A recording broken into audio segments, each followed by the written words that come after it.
350만 도민 모두가 감시자가 되는 시간. 감시자들, 반갑습니다. 이아롬입니다. 우리 지역의 주요 이슈와 사안들을 꼼꼼히 감시하고 우리가 바로 이 지역의 주인임을 확인하는 시간입니다. 정확히 6개월 만에 다시 돌아왔습니다. 지난 8월 말 파업에 돌입한 이후에 반년 만에 이렇게 다시 인사를 드립니다.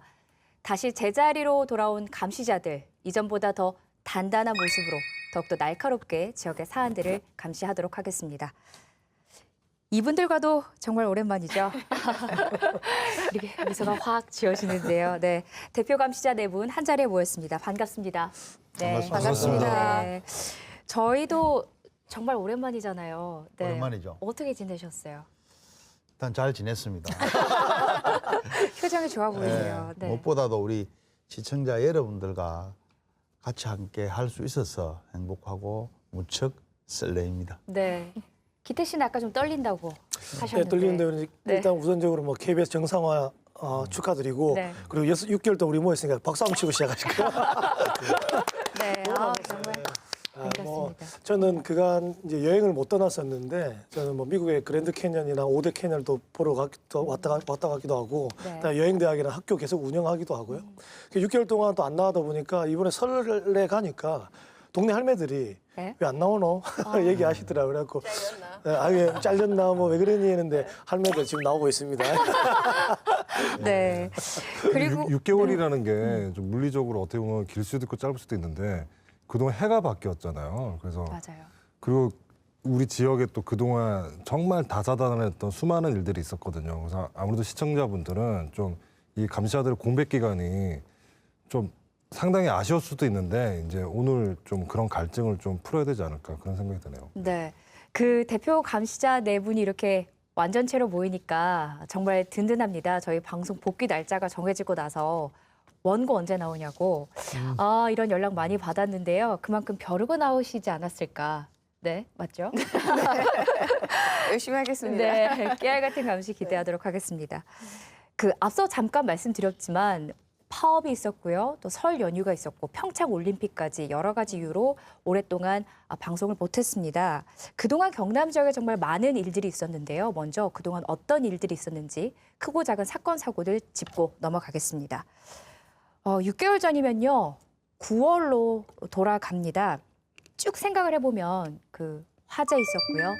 뭐 지진도 있었고요. 많은 네. 일들이 있었어요. 최근에 이제 좀 겪었던 것부터 설명을 해보면 네. 뭐 아주 큰 참사였죠. 그리고 192명의 사상자를 냈던 그 지난달 발생했었죠. 그 밀양 세종병원의 그 화재 참사인데요. 또 지난달에 또 포항 지진이 있었죠. 그 포항 지진의 여파로 당시 진도 4.6의 지진이었는데 경남에서도 그 여파로 진도 2에서 3 정도로 그 여파를 느끼면서 그 새벽 시간대에 발생을 해서 좀 지진에 대한 공포가 지금 계속 되고 있는 상황이죠. 그리고 이제 그 작년 11월에 정말 안타까운 사고가 있었는데 그 주로 이제 우리 도민들이 특히 창원 시민들이 주로 이용하는 그 창원 터널 앞에서 그 화물차가 그 중앙 분리대를 이제 들이받으면서 폭발을 했죠. 사실상 그 유류 드럼통을 가득 싣고 가다가 한 10명의 사상자가 발생했는 그런 참사도 있었죠. 네. 작년 올해 보니까 대형 화재가 많아요. 네. 우리가 제천의 참사 이후로 얼마 지나지 않아가지고 우리 경남 밀양에 또 대형 화재가 났잖아요. 자세히 보니까 허술한 방제 시스템하고 불탈법에 의해서 많이 또 비판을 많이 받더라고요. 가만히 보니까 한 5가지 정도인데 첫째로 보니까 법망을 피해가지고 무단 증축을 해가지고 화를 좀 키웠습니다. 두 번째로는 이 병원에 스프링클러라 그러죠. 그 미설치돼 있고요. 세 번째로 3년 동안 병원의 소방 시설들을 셀프로 점검을 했습니다. 자기 스스로요. 네. 네 번째로 안전 부주의는 뭐 이거는 심각한 거고 다섯 번째로 또 소방법 개정이 조금 계속 늦어져가지고 이러한 부분들 대책 잘 세워가지고 이런 일이 일어나지 않았으면 좋겠습니다. 그 정말 개정이 빨리 이루어져야 돼요. 그렇죠. 계속 늦춰지죠. 소방법으로 지적된 게 하나도 없어요. 그러니까 건축법으로 그것도 공소시효 지나간 걸 빼고 건축법이 한 4가지 정도가 이제 걸렸고 소방법으로 걸린 게 없는 거거든요. 스프링클러가 지금 미비한 건데 법상으로는 문제가 없다는 말이에요. 그러니까 그런 부분들이 지금 이 밀양 세종병원뿐만이 아니라 이 비슷한 규모의 병원이라든가 또 여러 공공의 그 다중이 이용하는 시설에 대해서 이 관련 소방법을 하루빨리 좀 국회가 좀 맞습니다. 국민들로부터 좀 이런 사랑받으려면. 실질적인 진짜 우리 생명과 직결되는 이 법부터 좀 빨리 손을 볼 수 있도록 일을 좀 해주셨으면 좋겠어요. 네. 네.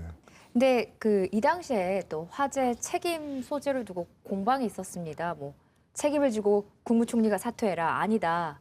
전 도지사였던 홍준표 지사의 책임이 더 크다. 내 탓이라 그러죠. 발음이 좀 어려운데 내 탓 공방이 좀 있었어요. 네. 굉장히 저급한 논란이죠. 네. 사실은 그 지난 27일 자유한국당 홍준표 대표 전 경상남도 지사님이시죠. 밀양 세종병원 화재 사건 현장을 방문해서 인터뷰 도중에 뭐라 하셨냐면 본인이 재임했을 기간에는 화재로 인한 인명사고가 단 한 건도 없었다라고 인터뷰를 하신 게 문제였습니다. 네. 그래서 이제 바로 이제 팩트 체크에 들어갔죠. 예, 그러고 보니까 한 언론사가 확인 결과를 발표를 했죠. 홍준표 대표가 경상남도 지사로 재임하던 4년 4개월 동안 화재로 인한 사망은 99명, 부상은 478명이었습니다. 그래서 이제 그런 생각이 드는 거죠. 이 인명 피해가 발생하면 보통은 바로 도지사한테 보고가 들어가거든요. 네. 그래서 이거를 기억을 못 하시는 거지 아니면 의도적으로 사실관계를 왜곡하는 것인지 좀 그게 의문이다라는 생각이 들고요. 이어서 우리 홍준표 대표님 또 문재인 정부 아마추어라서 예방 행정을 모른다. 또는 설 명절 앞에 큰 화재가 날 것이다. 이런 발언도 해서 문제가 됐는데요. 뭐 불나게 바라는 거냐 이런 여론의 비난이 있었죠. 네. 그 보면 너무 오래 이제 웰빙 여당을 하셔서 야당이 어떻게 하셔야 될지 잘 모르시는 것 같아요. 이런 경우에 통상 야당은 사고 수습 대책을 요구하든지 아니면 사고 원인을 정확하게 규명하라라고 요구를 하죠. 그래서 좀 아까 말씀하신 대로 국민의 눈높이에 맞지 않은 정치인들의 행보가 참 눈살을 찌푸리게 하는 그간 일련의 사건이 있었습니다. 최근에 화재 사고가 유난히도 많이 납니다. 그렇게 생각 안 합니까? 네, 그렇습니다. 예. 계속 건조특보 발효되고 있습니다. 예, 요즘. 12월 충북 제천에서 사고가 일어나고 난 이후에 정부는 특단의 대책을 통해서 재발 방지를 약속을 합니다.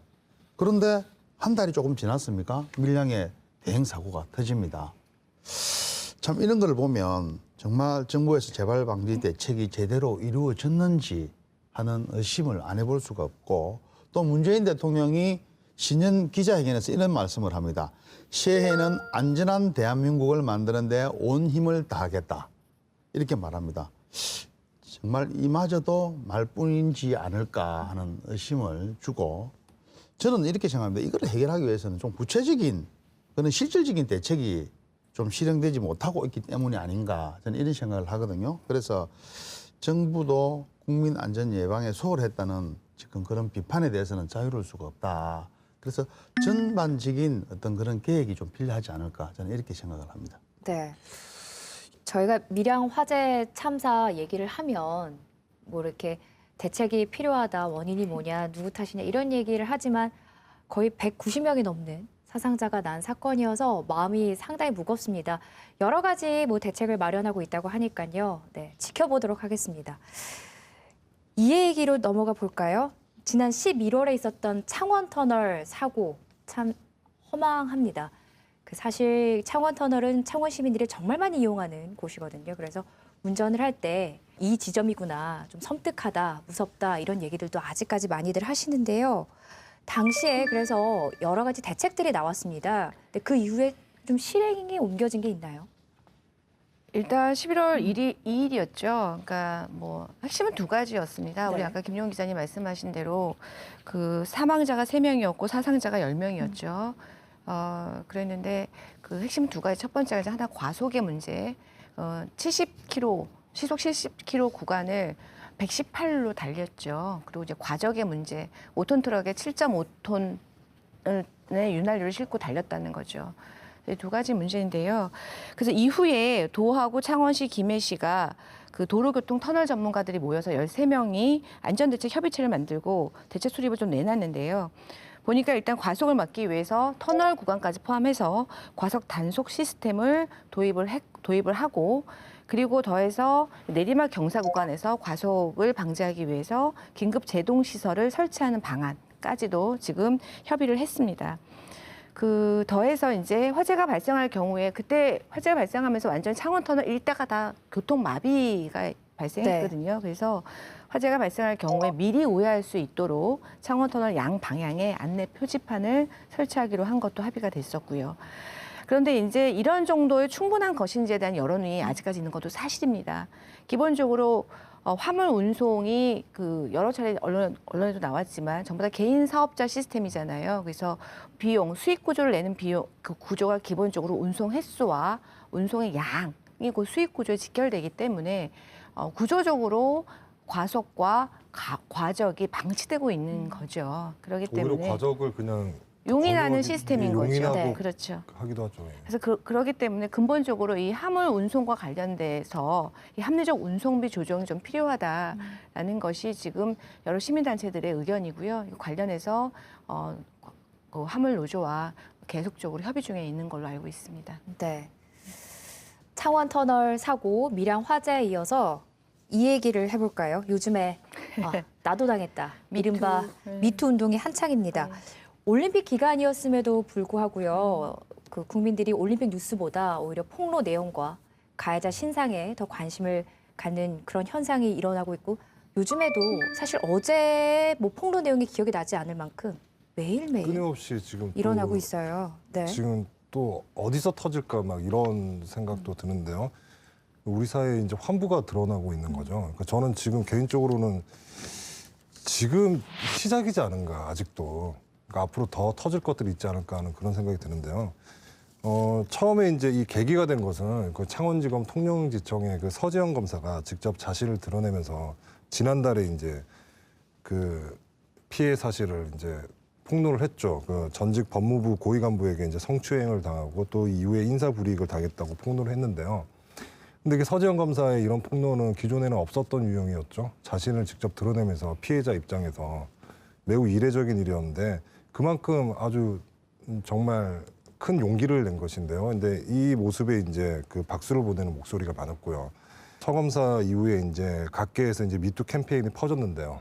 최근에 이제 좀 크게 이슈가 되고 있는 게 연극 연출가 이윤택 씨하고 또 우리 지역의 그 밀양 연극촌의 촌장인 하용부 씨, 또 김해극단의 그 번자기 극단 대표 조중일 씨, 이들에 대한 그 입에 담기도 좀 힘든데요. 이들에 대한 그 성폭력, 심지어 미성년자도 있었고요. 당시 피해 당시에 성폭력 피해 폭로가 지금 이어지고 있죠. 네. 그 이윤택 씨가 이끌어온 연희단 거리패 상당히 유명한 굉장히 극단이죠. 유명하죠. 네. 그리고 그렇기 때문에 그 근거지인 밀양 연극촌도 연극의 중심지다 이렇게 불렸는데 이번 일로 인해서 폐쇄가 결정이 났습니다. 그러니까 연희단 거리패는 이제 30년이 넘는 역사를 가졌는데 그런 이제 고생을 겪으면서 지금 우리나라 연극계에서는 아주 인정받는 그 극단이지 않습니까? 그래서 각종 상도 휩쓸었고 뭐 한국의 연극 발전을 주도해 왔다라는 그런 공로도 있고 평가가 있지만은 이제 그들의 생활 기반이 이제 밀양 연극촌인데 그 안에서 이제 배우 또는 이제 지망생들이 이제 연극을 연습하면서 일정 기간 합숙을 하게 되잖아요. 네. 그거는 이제 연극계에서 흔히 좀 있는 일인데 그 과정에서 이제 좀 성범죄의 여지가 있지 않았냐라는 건데 문제는 우리나라 연극계에서 가장 대표적인 연희단 거리패에서도 이런 일이 발생하는데 비단 여기뿐이겠냐라는 거죠. 연극계에 지금 퍼져 있는 이런 고질적인 좀 병폐가 아닐까 하는 그 부분이 가장 큰 우려이죠 지금. 네. 사실 이 사건이 있기 전에는 그 밀양 연극촌이 뭐 체험 프로그램도 많았고요. 그래서 지역에서 꽤 많은 호평을 얻고 있었는데 이번 사건이 또 지역에 미치는 영향도 클 것 같다는 생각이 들어요. 걱정이 네. 많이 됩니다. 실제로 저도 어제 그 한 학부형으로부터 민원 전화를 받았는데요.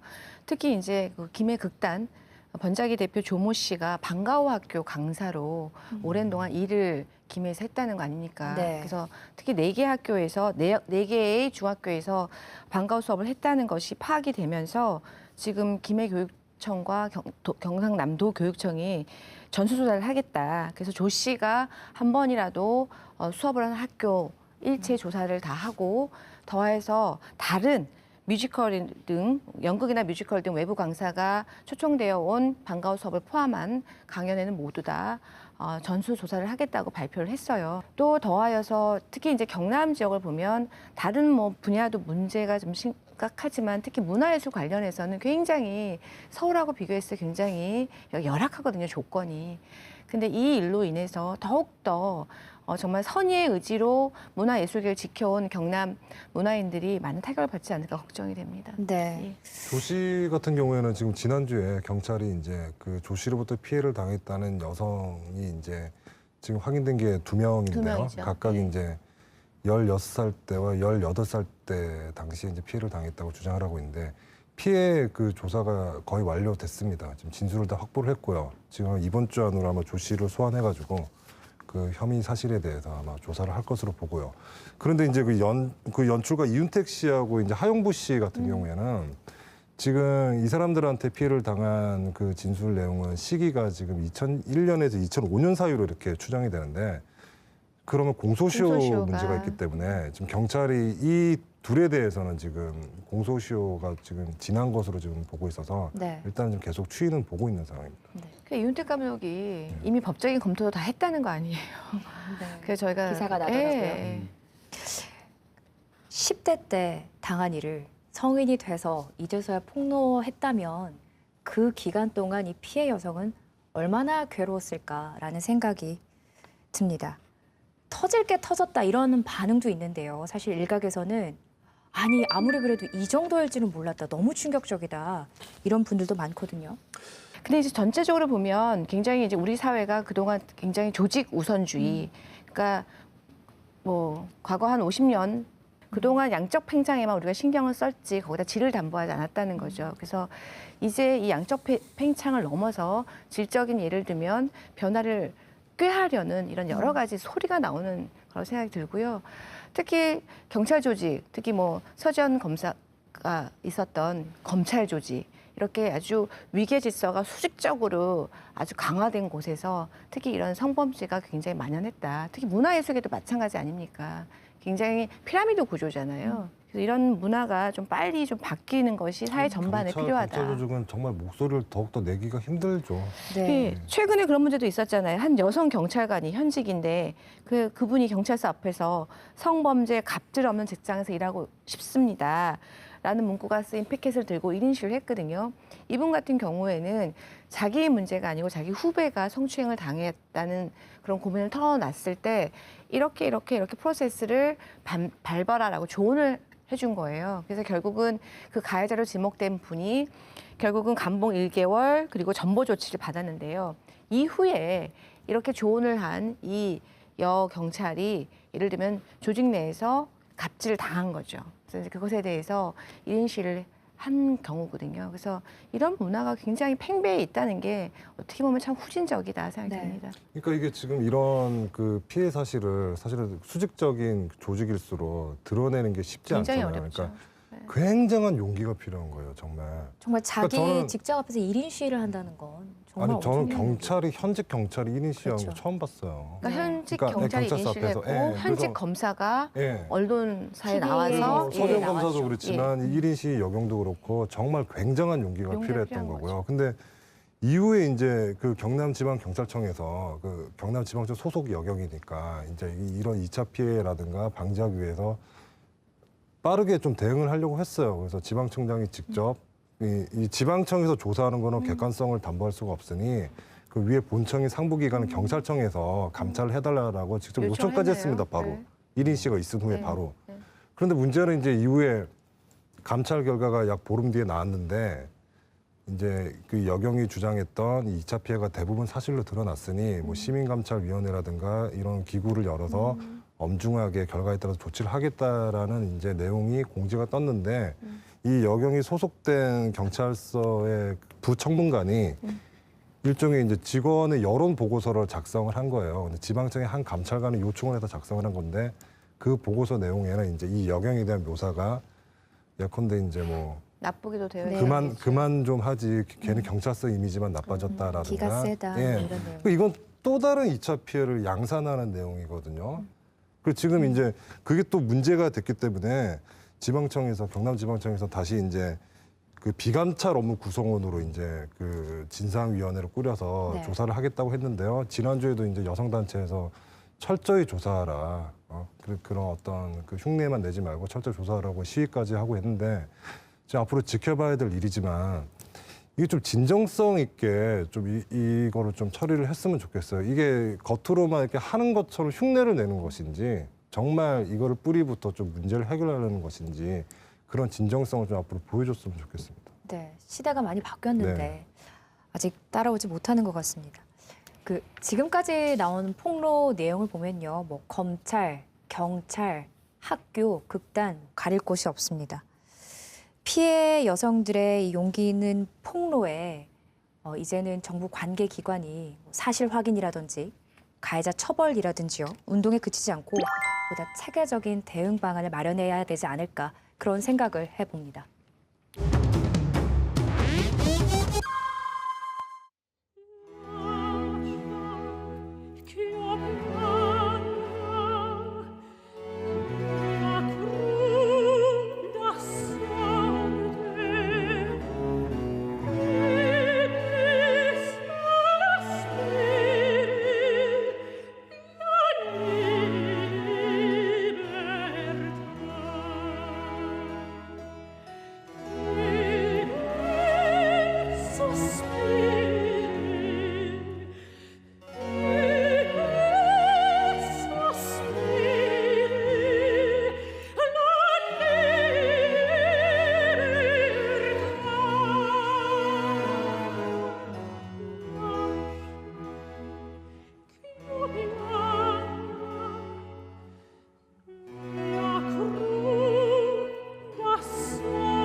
네, 참담합니다. 이번 일을 계기로 혹여나 우리 주변에 관행이라는 이름 뒤에 숨은 범죄는 없는지, 그리고 우리 스스로 방관자가 된 적은 없었는지 한 번쯤 되돌아봐야겠다는 그런 생각이 듭니다.